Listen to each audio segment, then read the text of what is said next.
সেখানেও মুসলিমদের আইডেন্টিটি নিয়ে কথা বলেছিলাম। তিনি বললেন, ডক্টর জাকির নায়েক, ডক্টর জাকির সাহেব, আপনার কি মনে হয় দাড়ি রাখা আর টুপি পরা এটা কতখানি গুরুত্বপূর্ণ? আমিও ব্যাখ্যা করে বললাম, এটা তো টকশো না, মার্কাদত্তও নেই।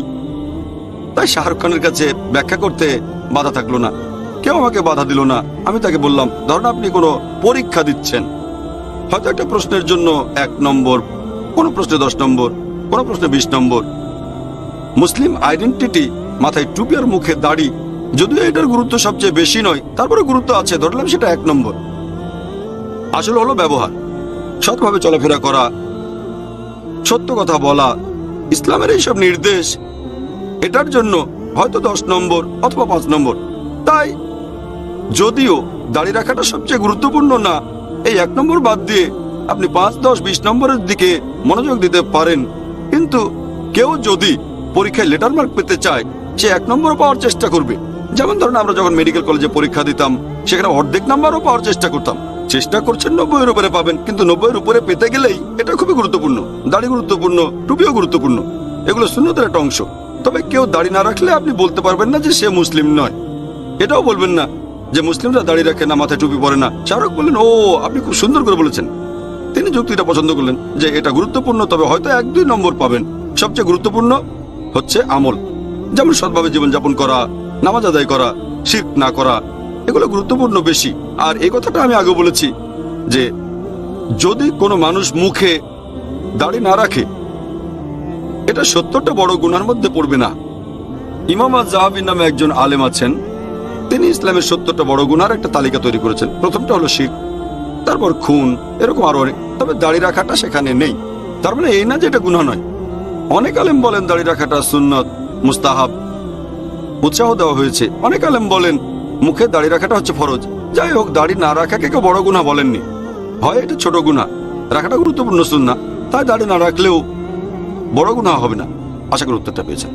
এবারে আরো প্রশ্ন দর্শকদের মধ্য থেকে। প্রশ্ন করার আগে আপনার নাম আর পেশাটা বলবেন। আমি উবেদ খান। এনডিটিভির সেই অনুষ্ঠানে শাহরুখ খান একটা মন্তব্য করেছিলেন যে মুসলিমদের জন্য একজন মুসলিমের মতো দেখানোটা গুরুত্বপূর্ণ না, মুসলিমের মতো অনুভব করাটা গুরুত্বপূর্ণ।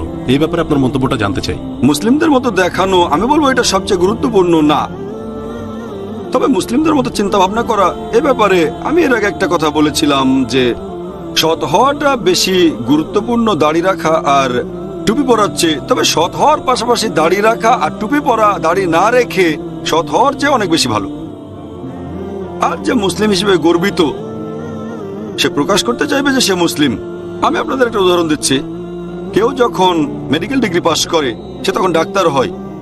এমবিবিএস ডিগ্রি পেলে তখন সে তার নামের আগে ডক্টর লাগায়। কেন? কারণ সে ডাক্তার হয়ে গর্বিত। যে মানুষটা মুসলিম হিসেবে গর্ববোধ করে, সে প্রকাশ করতে চাইবে যে সে মুসলিম। এটা হলো মুসলিমদের এমনই একটা লেভেল, মুখে দাড়ি রাখা আর মাথায় টুপি পরা। আশা করি উত্তরটা পেয়েছেন।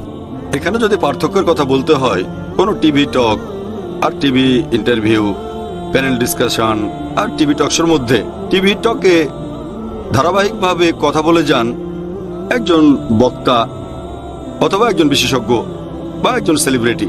সেটা হয় ক্যামেরার সামনে, কোনো দর্শক থাকে না, তিনি ক্যামেরায় চোখ রেখে কোনো ইন্টারাপশন ছাড়াই বলে যান। এরপর দেখবেন টিভিতে বিভিন্ন ইন্টারভিউ, সেখানে একজন হোস্ট ইন্টারভিউ নেন কোনো একজন সেলিব্রিটি বা বিশেষজ্ঞের। অনুষ্ঠানের হোস্ট সেই সেলিব্রিটি বা বিশেষজ্ঞকে কিছু প্রশ্ন করেন, আর সেলিব্রিটি বা বিশেষজ্ঞ সেই প্রশ্নগুলোর উত্তর দেন। এরপরে প্যানেল ডিসকাশনে দেখবেন কয়েকজন লোক একটা প্যানেলে বসেন, হতে পারে 2, 3, 4, 5 জন বা আরো বেশি। তারা প্রত্যেকে হয়তো আলোচ্য বিষয়টার উপরে বিশেষজ্ঞ, অথবা সেই প্যানেলে থাকতে পারে দুটো গ্রুপ, একদল সাবজেক্টের পক্ষে আরেক দল বিপক্ষে বলছে। এই হলো প্যানেল ডিসকাশন। সেখানে একজন মডারেটর থাকেন, আর মডারেটর এটা নিশ্চিত করেন যারা কথা বলছেন তারা যেন সমান সুযোগ পান। তিনি অনুষ্ঠানটা আকর্ষণীয় করার চেষ্টা করেন। এরপর যদি টিভি টক শোর কথা বলতে হয়, এটা এসেছে কিছুদিন আগে, শেষ 2 দশকে। এই সময়টাতে টিভি মিডিয়াও চারিদিকে ছড়িয়ে পড়েছে। আর এই টিভি টক শো এটা একটা মিক্সচার। কোন টিভি টক শোতে হয়তো একজন হোস্ট আর একজন সেলিব্রিটি থাকেন, অথবা একজন বিশেষজ্ঞ। সেই অনুষ্ঠানটা দর্শকরা একেবারে সরাসরি দেখতে পারে, অথবা সরাসরি ফোন করে সেই বিশেষজ্ঞকে প্রশ্ন করতে পারে। অনুষ্ঠান সরাসরি সম্প্রচার করা হলে দর্শকরা ফোন করে অতিথিকে বিভিন্ন প্রশ্ন করতে পারে। অথবা টক শো হতে পারে প্যানেল ডিসকাশন, কয়েকজন লোক সেখানে থাকবে, তারা সেই প্যানেলে বসবে, আর মডারেটর সবাইকে বিভিন্ন প্রশ্ন করবেন। হতে পারে সবার মতামত একরকম, অথবা এক একজনের এক এক রকম মত। আর যখন তাদের প্রশ্ন করা হবে, যদি অনুষ্ঠানটা সরাসরি দেখানো হয়, তাহলে দর্শকরাও সেই আলোচনায় অংশ নিতে পারে। হতে পারে অনুষ্ঠানটা হয়তো দর্শকরা সরাসরি দেখতে পারবে, আলোচনাতেও অংশ নেবে, একেবারে লাইভ শো, সরাসরি দর্শক দেখতে পারবে। এই হলো TV interview, TV talk, panel discussion আর টিভি টক শোর মধ্যে প্রধান পার্থক্য। আর পাবলিক লেকচার এটা আরো বেশি ইন্টারেস্টিং, কারণ দর্শকের রিয়াকশনটা আপনি দেখতে পাচ্ছেন। যখন আপনি দর্শকের রিয়াকশনটা দেখতে পাবেন, তখন আপনার প্রেজেন্টেশনটাও যথেষ্ট ভালো হয়ে যাবে। এখনকার দিনে বৈজ্ঞানিক গবেষণা বলে, যখন কেউ কোনো পাবলিক স্পিচ বা লেকচার দেন, 93% নির্ভর করে তার প্রেজেন্টেশনের উপর, আর 7% বিষয়বস্তু। পাবলিক লেকচারে 7% নাম্বার পাচ্ছে বক্তা যে টপিক নিয়ে কথা বলছেন তার বিষয়বস্তু, 93% প্রেজেন্টেশন স্কিল। আর এটার মধ্যে থাকে বডি ল্যাঙ্গুয়েজ, আরো থাকে মডুলেশন, অঙ্গভঙ্গি, চোখের দিকে তাকানো। কারণ যখন কেউ কথা বলেন, তার চোখও কথা বলে, হাতও কথা বলে। তাই আমি বেছে নেব পাবলিক লেকচারটাকে। সেখানে আরো ভালোভাবে কথা বলা যায়, পাবলিক রিয়াকশনটাও দেখা যায়, আর টিভি টকে কথা বলতে হয় একেবারে ক্যামেরার সামনে। ডক্টর জাকির, আপনি পৃথিবীর বিভিন্ন দেশে 1000-এরও বেশি পাবলিক লেকচার দিয়েছেন। টিভি টক কতগুলো করেছেন? আমি এ পর্যন্ত পাবলিক লেকচারই সবচেয়ে বেশি দিয়েছি।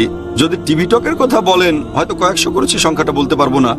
কয়েকশো হতে পারে, হয়তো 300-400 টিভি টক এ পর্যন্ত করেছি, আলহামদুলিল্লাহ। তার মানে কি এই, আপনি শুধু পাবলিক লেকচার আর টিভি টক করেন যাতে কেউ প্রশ্ন না করে? যদি প্রশ্নের কথা বলেন, আমার লেকচারের পরে একটা প্রশ্নোত্তর পর্ব থাকে। একজন হোস্ট বা মডারেটরের প্রশ্ন আর দর্শকের প্রশ্ন আলাদা রকম হবে। আমি সাধারণ মানুষের প্রশ্নের উত্তর দিতে পছন্দ করি, আর সেজন্যই যখন কোনো পাবলিক লেকচার দিই, তখন সেখানে নিশ্চিত করি যে প্রশ্নোত্তর পর্বটা যেন লেকচারের চেয়ে বড় হয়। কারণ কোনো পাবলিক লেকচারে আপনি একা কথা বলবেন, এটা হলো ওয়ান ওয়ে ট্রাফিক, আর প্রশ্নোত্তর পর্ব 2 ওয়ে ট্রাফিক। আরো বেশি ইন্টারেস্টিং দর্শকের কাছে, আমার কাছেও। এটা আমার জন্য চ্যালেঞ্জিং, কারণ আমি জানি না এর পরের প্রশ্নটা কি হবে। তাই আমি ইন্টারভিউর চেয়ে প্রশ্নোত্তর বেশি পছন্দ করি। সেজন্য আমরা যখন প্রশ্নোত্তর পর্ব পরিচালনা করি, যখন অনুষ্ঠানটার আয়োজন করি বা অন্য কেউ আয়োজন করলে তাদের বলে থাকি, আমি চাই প্রশ্নগুলো করা হবে একেবারে সরাসরি। আমি চিরকুট পছন্দ করি না, কারণ চিরকুটে প্রশ্ন করা হলে দেখা গেল যে 30, 40 বা 100টা প্রশ্ন আসলো, কোনটার উত্তর দেব আমি সেটা বেছে নিতে হবে। দর্শকরা তখন ভাবতে পারে কিছু প্রশ্নের উত্তর দিয়েছি আর কিছু আমি দেইনি। সেজন্য আমি চাই যে কোনো প্রশ্নোত্তর পর্বে প্রশ্নকারীরা মাইকের পেছনে লাইন দিয়ে দাঁড়াবেন আর সরাসরি প্রশ্ন করবেন। কেউ বলতে পারবে না যে আমি বেছে বেছে উত্তর দিচ্ছি। যিনি মাইকের সামনে আছেন সেই লোকই প্রথম প্রশ্ন করার সুযোগ পাবেন। আর আমি ব্যক্তিগতভাবে চাই যে অমুসলিমরা যেন আমাকে প্রথমে প্রশ্ন করতে পারেন, তারপরে মুসলিমরা। কারণ অমুসলিমদের ইসলাম সম্পর্কে জানার অধিকার বেশি, মুসলিমরা তো ইসলামের ছায়াতে আছে। সেজন্য আমি চাই অমুসলিমরা যেন আমাকে সবার আগেই প্রশ্ন করতে পারেন। আর আমি পাবলিক লেকচারের চেয়ে প্রশ্নোত্তর পর্বকেই অনেক বেশি পছন্দ করি।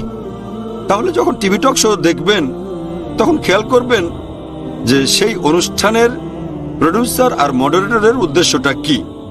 যদি প্রডিউসার আর মডারেটরের উদ্দেশ্যকে সন্দেহ করেন, দ্বিধা থাকে, আপনারা টিভিতে যে অনুষ্ঠানটা দেখবেন, কোনো টিভি টক শোতে অথবা প্যানেল ডিসকাশনে, সেটা এডিট হতে পারে। আর অনুষ্ঠানটা দেখে বুঝতেও পারবেন না যে সেখানে কোনো রকম এডিট করা হয়েছে। যেমন ধরেন, আমার ইন্টারভিউ নেওয়া হচ্ছে, আমাকে প্রশ্ন করা হলো যে জর্জ বুশের পলিসি সম্পর্কে আপনার মতামতটা কি।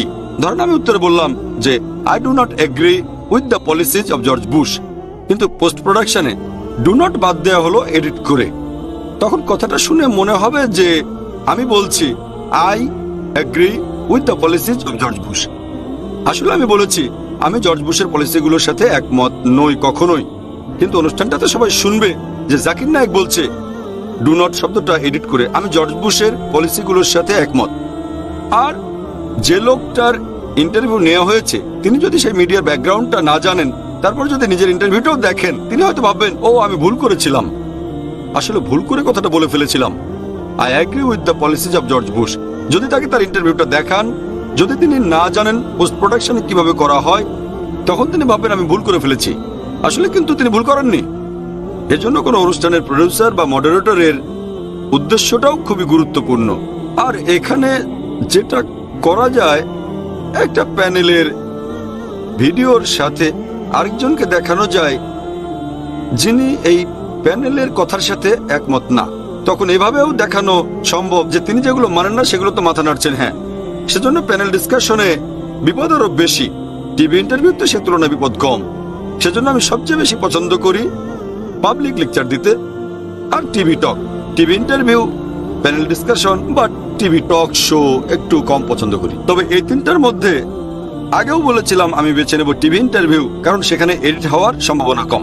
আর যদি এডিট করাও হয়, আপনি যদি ভুল না বলে থাকেন তাহলে কথা বদলানোর সম্ভাবনা কম। কিন্তু মডারেটরের উদ্দেশ্য আর অভিপ্রায়, অথবা যিনি উপস্থাপনা করছেন, যিনি ইন্টারভিউটা নিচ্ছেন, অথবা প্রডিউসারের উদ্দেশ্য যদি খারাপ হয়, তাহলে সেখানে বিপদ হয়।